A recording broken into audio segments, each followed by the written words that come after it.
আচ্ছা তুই থাক। আমাকে ডেকেছো কেন? তোমাকে দেখার জন্য। অনেকক্ষণ ধরেই তো দেখছো, আর কতক্ষণ?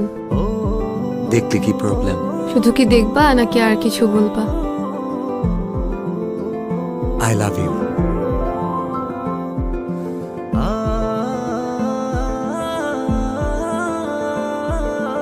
আমি কিন্তু আমার উত্তরটা পাইনি। এটা আমি আমার কাছে সারা জীবন রেখে দিব।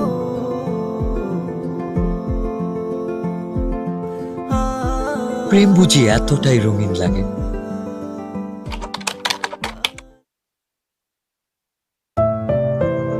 তবে রঙিন দিনগুলো হারিয়ে গেল কুয়াশা ভেজা সকালের ন্যায়। কে জানতো এই দেখাটাই হবে শেষ দেখা।